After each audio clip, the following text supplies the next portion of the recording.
So, maybe we're at war. Maybe. Virtually nothing that Trump did during his campaign in 2015, 2016 was direct. Many of the things that he did were he would do something in order to generate a response that he could then use to justify whatever the next thing is. We chuckled and enjoyed it when he did this to social justice warriors. Who knows how he's doing what he's planning on doing and why. I think with Trump in particular, it's too early to say whether this missile strike will amount to a land invasion on the size or scale of Afghanistan or Iraq, or if we're going to be going to war at all. I imagine it's too early to say. But suppose it's all serious. Suppose it is as bad as it looks. Suppose we are preparing for yet another unnecessary war, an expenditure of billions of dollars and hundreds of lives and millions of hours of wasted time and political capital instead of building walls and breaking bridges or whatever else we want to do. Suppose it's all that bad. It's still not Clinton. We still have Gorish. And I don't know about everyone else here, but I never viewed Trump as one of us. I think Richard Spencer, of all people, really got Trump better than anybody else. He is America through a mirror darkly. It's America waking up in the morning after sleeping with someone they would rather not look at, looking at themselves in the mirror and being, oh God, I worship reality TV stars and now I have one as a president. Yes, you do, honey. Yes, you do. Congratulations. This is what you get for not paying attention and for not valuing the right things.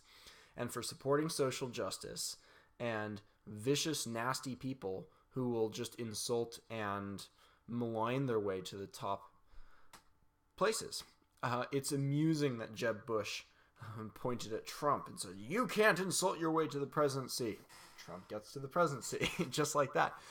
It's ironic because Hillary Clinton and Bill, and this is very well documented. You can read No One Left to Lie To by Christopher Hitchens for a glimpse of the early behaviors of the Clintons back in the 90s, how they would do this to people who accused Bill of doing things that he, by all appearances, actually did.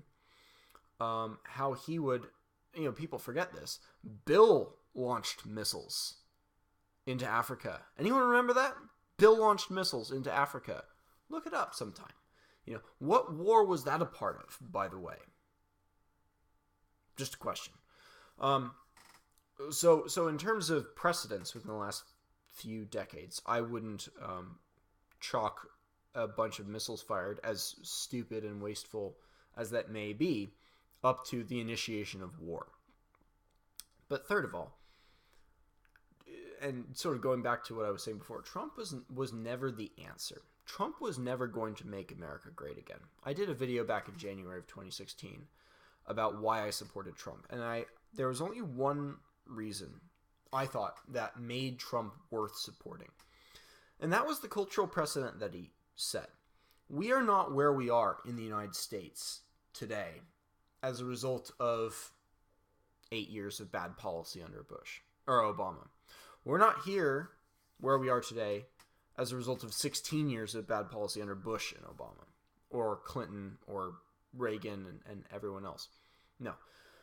The reason that we are here in this state of basically a cold civil war between the right and the left has to do with forces that were set in place decades and decades and decades back. The earliest, I think you could look back, is the immigration reform of 1965. But even that was in no small way probably influenced by the Frankfurt School, which came here in the 40s and 50s and was extremely influential in creating the hippies and beatniks of the 1970s. And their influential, I would say, cause of our defeat in Vietnam.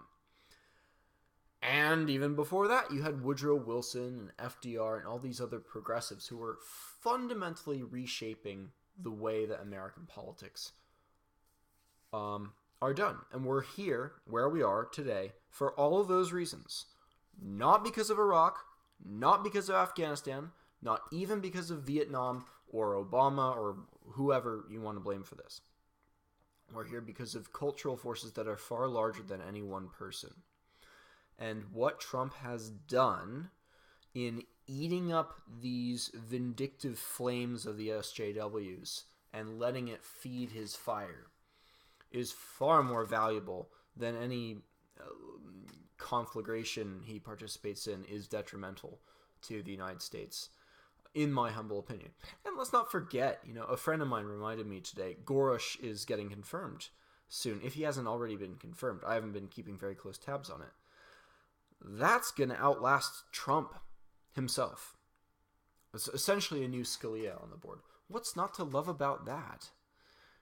What's not to love about a two bills kicked out for every new one that we want to bring in as far as regulation goes? What's not to like about that for returning to the sort of American foundation that we all want to go back to? So yeah, Trump's not one of us, and let's just assume that he is not doing what he has done in every single other case so far and doing something indirect in order to generate a response. He's kind of a Hegelian in this way, and let's just assume that he's being direct and straightforward with us for once, and he is essentially getting us involved in another war. That sucks. It's a shitty decision. Still love him. He's still the best president we've had in decades, and I'm not going to cry too many tears over a few Middle Easterners that we bomb. They've been bombing each other. They've been bombing Europe and us for a long time, and it sucks. But it's nothing. It's nothing worse than anything Obama did, that Clinton would have done, that Bush did, and I think people are getting their panties in a bunch prematurely. Let the God Emperor do his thing, and in the meantime, let's build that wall and enjoy your weekend.